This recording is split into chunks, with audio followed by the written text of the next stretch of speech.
And it's a good afternoon, all you people out there on Facebook and YouTube. And this topic should generate some conversation. And we see a lot of stuff going on the news now. The government have changed their policy. And when we talk about people who have addictions, I'm not a doctor, but I'm just going to throw some common sense at you here and hopefully stir up some conversation. When people become addicted to something, it can be alcohol or it can be drugs, and it creates a yearning in their body and a craving, and they have to have more in order to satisfy their cravings. And some of the addictions are very cruel and ruins their lives. And it seems like what's happening in our society right now, right around a lot of the world, is the fact that there are a lot of people out there who are probably suffering from depression. That means to say that they're not happy in their life. They're being depressed, and they have no way of stimulating their happiness, and they tend to lean on alcohol or drugs to get their highs. Now, most of us we get our highs by talking to people, and we're happy.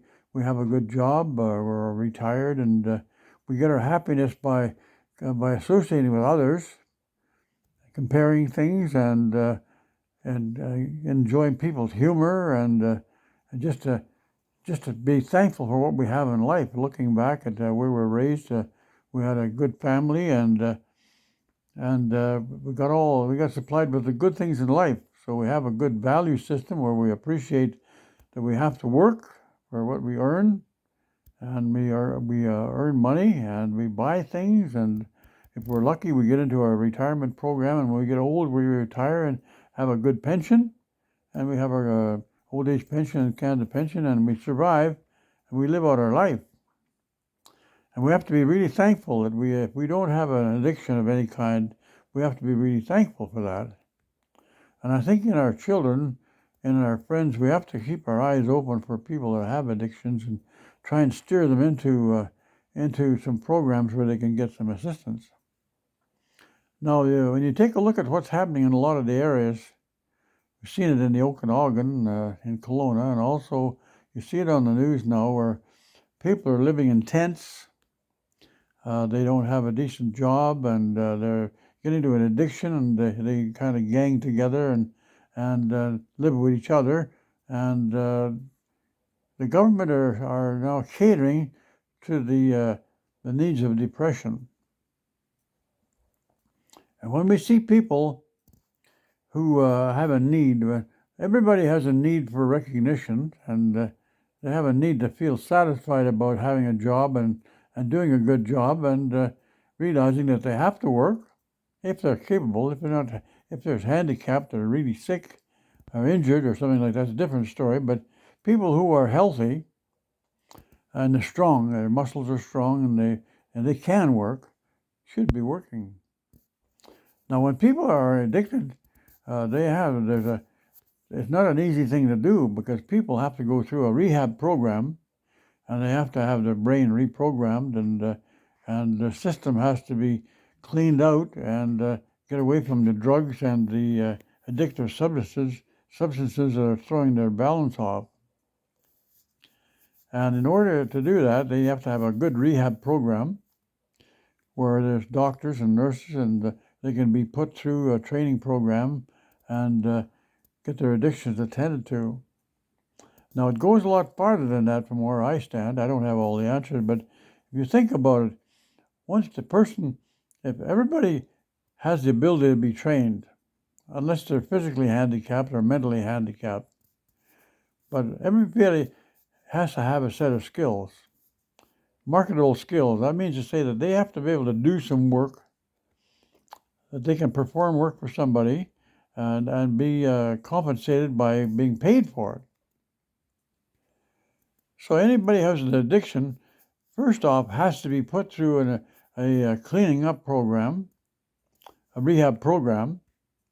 And our government and governments around the world are failing very badly, not serving the needs of people. So We need to have more rehab going on where people that get caught up in drugs like that can be caught by the police or whatever and go through the court system and also then be sentenced to go to a rehab program, whether it's for 1 month or 2 months or 3 months. Okay, and they have to go through a rehab program, but it doesn't end there.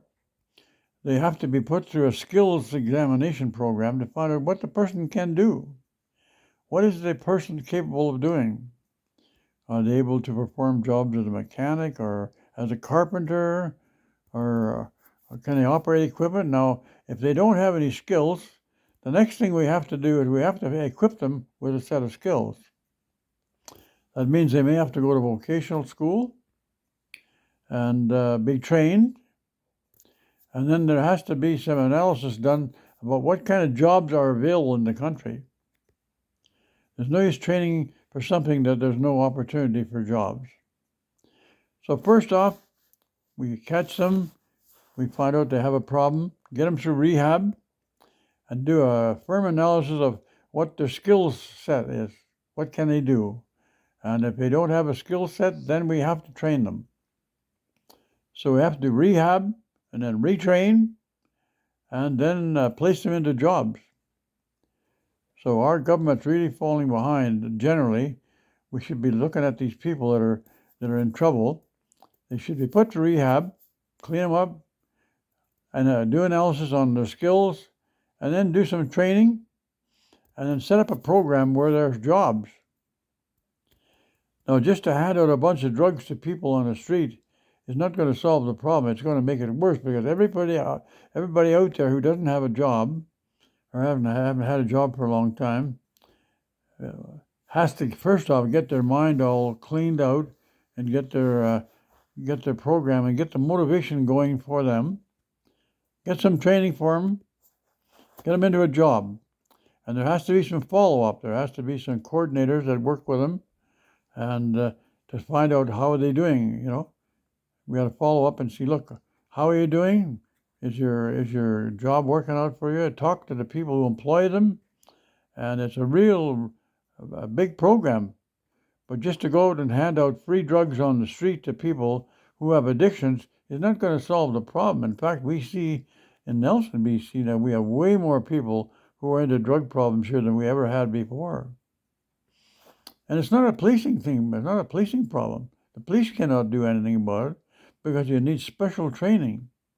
They first have to go through rehab, and that's got to be the number one thing. So our government have to smarten up and get some lots of rehab programs going, and then we got to check on the retraining, get the retraining done, and get some jobs going. Now, if we have to create some work or create some jobs, it's got to be done.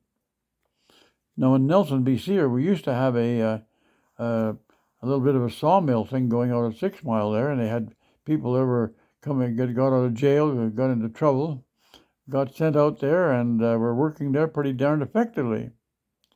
But then all of a sudden, the worst story we got was the unions didn't like it because all of a sudden these people become competition for them. So we have to have some jobs. Now, surely enough people around can figure that out. Find these people who are in trouble, get them through rehab, do analysis, do a skills examination, do some retraining, and have some jobs for them.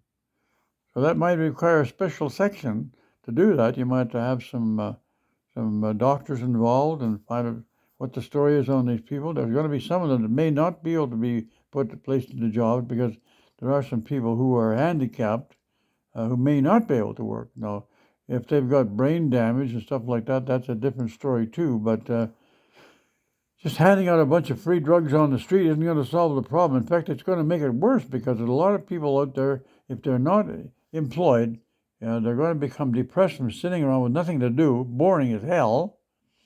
And so we have to get people motivated.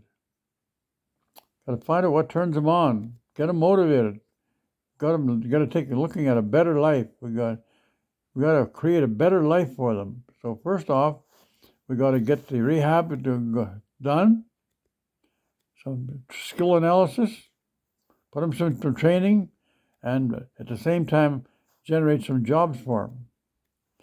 Now, we can never take these people and just keep handing more drugs out to them, because what's going to happen? Everybody that's out there who's unemployed is probably going to get to talk to these people, and they say, oh, hell, we're not going to work again. We're just going to go down there and get some free drugs, and we're flying all the time.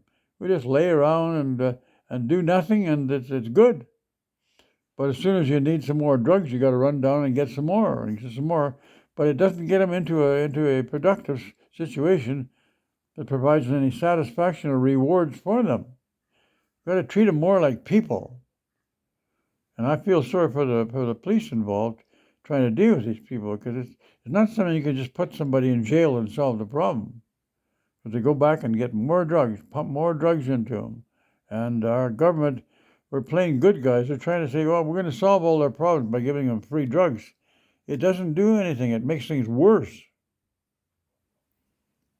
So I think we have to somehow get our government interested in taking a long, hard look at what the hell's going on. And just giving out free drugs is certainly not going to solve the problem. So I think we have to do a common sense approach. So I think they'll have some discussion about that, and see if anybody out there has any ideas. So just remember, sometimes these people are friends of ours. They can even be relatives of ours. So it's worth tossing that around and see if we can get any discussion going.